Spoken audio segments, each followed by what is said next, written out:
pregúntele a un político cuál es la solución de un problema y siempre se la dará de manera inmediata. Hay que aumentar impuestos, hay que aumentar regulaciones. Sin embargo, hay quien señala que esa puede ser una práctica equivocada. Vamos a conversar con Ernesto Selman, él es vicepresidente ejecutivo del Centro Regional de Estrategias Económicas Sostenibles, el CRES, de la República Dominicana. Ernesto Selman, gracias por estar con nosotros aquí en la entrevista. A ver, cuéntanos, porque estoy viendo ahora para el problema del calentamiento global se está proponiendo un nuevo impuesto. En México se planteó que para resolver los problemas del país había que subir impuestos y luego nos presentan a Brasil como el gran ejemplo internacional de desarrollo debido a que cobra más impuestos que cualquier país de América Latina. ¿Realmente esa es la solución? Sí, muchas gracias por la invitación, un gusto estar con ustedes. Sí. Pienso que es una tendencia en toda la América Latina, por nuestras costumbres, nuestras tradiciones, de pensar de que la organización que impone las reglas de juego tiene la solución para todo. Y muchas veces la solución más bien está en los ciudadanos, no necesariamente en las instituciones políticas. Y pienso que las regulaciones y un orden institucional en base a privilegios y tratamientos desiguales puede traer peor consecuencias que establecer regulaciones sencillas y que los ciudadanos mismos puedan emprender sus actividades desde el punto de vista económico, deportivo, cultural y que llegue a mejor puerto a partir de allí. En este sentido, desde el punto de vista económico, el tema de los impuestos, usted ha señalado que es tal vez el principal tema desde el punto de vista económico porque el Estado solo puede funcionar si tiene ingresos que cobra a los ciudadanos, los impuestos. Y entonces, como pensamos que el gobierno y los políticos pueden tener la solución para todo, como usted indicaba, entonces habría que transferirle más recursos de los ciudadanos. Y lo que estamos viendo y lo que la historia nos enseña es que ese puede ser una receta equivocada. En la América Latina lo que vemos es que se justifica cada vez mayor gasto público y eso viene siempre de la mano con mayor presión tributaria, nuevas figuras impositivas, nuevos impuestos. Pero es que nos dicen mucho que, por ejemplo, países como Suecia o como Noruega u otros países del mundo les va muy bien porque cobran muchos impuestos. ¿Es verdad eso? Bueno, lo que vemos y lo que hemos hecho estudios en este sentido, lo que vemos es que no necesariamente y que eso podrían ser excepciones a las reglas realmente. Porque lo primordial, antes que todo, sería un orden institucional donde prevalezca las reglas de juego equitativamente para todos y donde no existan privilegios de unos sobre otros, que es lo que nosotros vemos en la América Latina. Y si vemos estos países que se han desarrollado, bueno, pues lo que vemos es que tienen estos órdenes institucionales que no son discrecionales, que es lo que sucede en la América Latina. Y si hablamos de países desarrollados y cómo llegaron esos países a desarrollarse, pues vemos que no fue en base a gasto público o impuestos. Yo, en el caso de República Dominicana, pongo el ejemplo, tenemos un ingreso per cápita de alrededor de $7,000 por habitante al año, y cuando vemos, por ejemplo, dos países desarrollados que llegaron a ese nivel de ingreso y que son desarrollados hoy día, en esa época, por ejemplo, Estados Unidos, el ingreso per cápita de $7,000 llegó en el año 1901. En ese momento la presión tributaria era de 2.5% en Estados Unidos.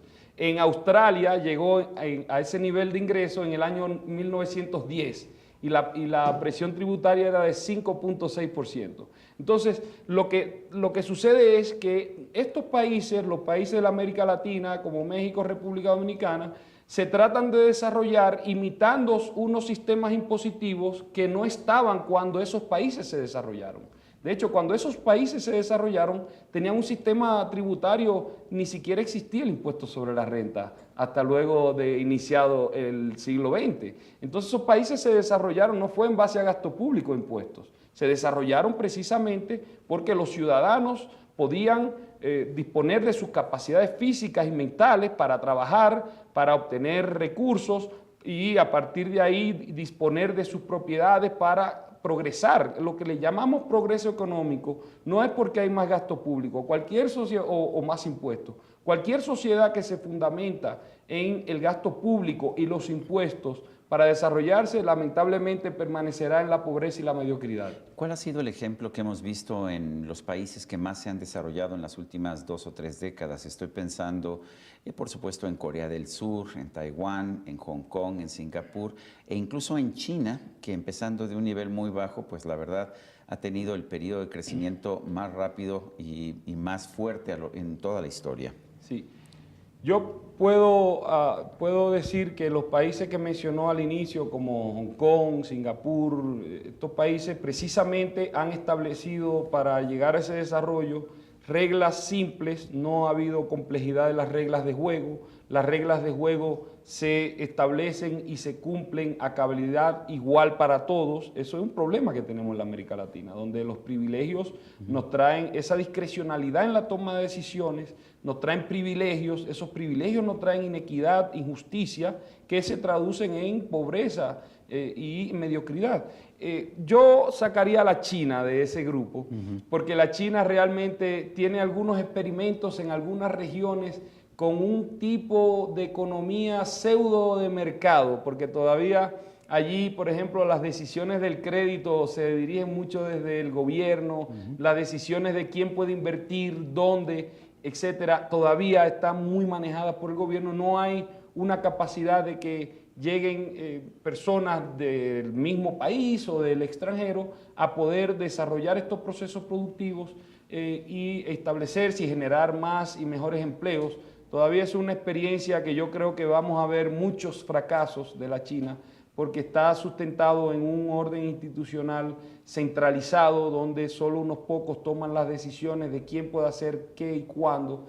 Pero en caso, por ejemplo, Hong Kong tiene desde los años 50 un sistema tributario con muy bajos impuestos, con unos impuestos iguales, uniformes, digamos un 16%, se estableció en su momento un nivel de impuestos igual para todos, y entonces eso ha permitido que se puedan desarrollar todas esas actividades económicas, ha abierto su país a la inversión extranjera desde su inicio, abrió a que pueda transarse el libre comercio en el sentido de que cualquiera podía llegar ahí sin tener una licencia, sino que pudiera llegar a realizar actividades económicas que pudo entonces traducirse a mayor inversión, mayor generación de empleos, mayor ingresos disponibles, y entonces eso ha permitido que los niveles, la calidad de vida de esos países puedan tener unos niveles que son muy por encima de lo de la América Latina. De hecho, recientemente no solamente ese orden institucional ha permitido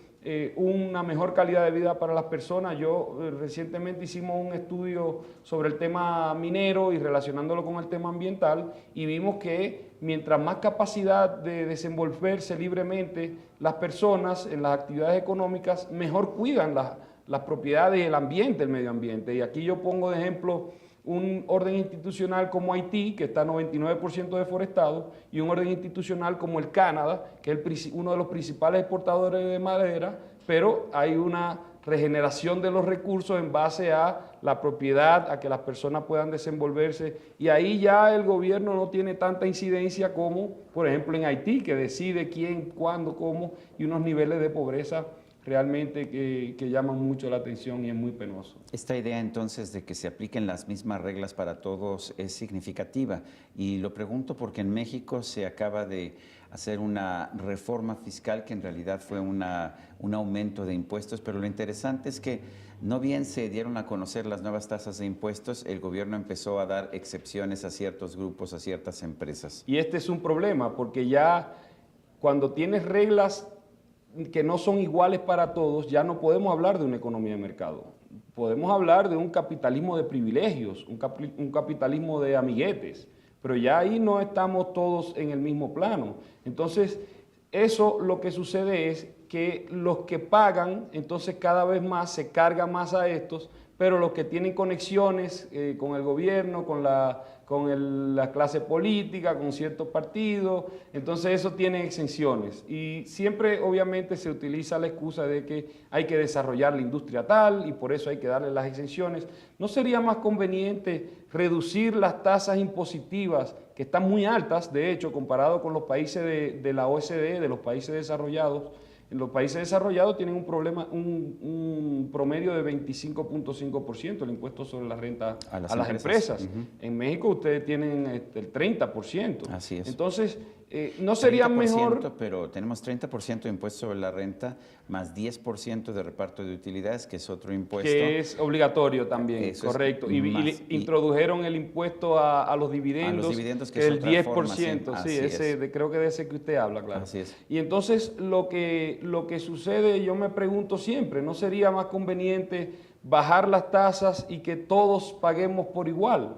Y ahí se evita de que usted esté declarando que está haciendo una actividad, que tiene exenciones, pero realmente está poniendo los gastos de otra actividad en esa para estar exento de impuestos. Es decir, que hay una serie de distorsiones. El incentivo, se vuelve un incentivo perverso, ¿no? El incentivo Correcto. es cómo reduzco mi carga fiscal en lugar de cómo produzco más. Exactamente, y entonces lo que tiene el sistema complejo con todos estos temas que hemos venido viendo es que ya el emprendedor, y el emprendedurismo es una actividad normal, común y corriente en el ser humano cuando realiza actividades económicas, y aquí vemos desde el que vende el taco en la calle, que lustra los zapatos, hasta cualquier empresario, es una actividad normal en el ser humano. No podemos ver esto como algo. ¿No sería más conveniente entonces tener unas reglas de juego igual para todos, con una presión tributaria o impuestos equitativamente bajos para promover la actividad económica y evitar la informalidad? Porque ese es otro tema que tenemos en la América Latina. ¿Por qué no hacen eso los políticos de México y del resto de América Latina? ¿Por qué no? Si todos sabemos que un sistema fiscal más sencillo y con menores tasas genera prosperidad, ¿por qué no lo hacen los políticos? ¿Hay alguna razón, un incentivo perverso para que ellos se beneficien de no hacerlo? Esa es una posibilidad, y no solamente los políticos, sino personas que están alrededor, con conexiones, etcétera. Todo eso puede estar influyendo, porque cuando tienes un sistema o un orden institucional donde las reglas de juego no es igual para todos y donde es discrecional, surgen los privilegios. Y eso es un círculo vicioso. Porque entonces el de al lado, si el de al lado tiene un privilegio o una exención, bueno, yo quiero una también, y eso genera un círculo vicioso, y entonces van comprometiendo a la clase política y lo comprometen con muchas formas de hacerlo, a que me consigan el mío y el otro el del otro, y se van creando entonces una red de intereses, y estos grupos de intereses se van creando y se van enraizando incluso en el mismo poder en el Estado. Y entonces evitan, a través de estos grupos de intereses, evitan que esas reglas de juego cambien para que sea equitativo igual para todos, porque el privilegio el que lo tiene disfruta mucho, el problema es que a expensas de la mayoría.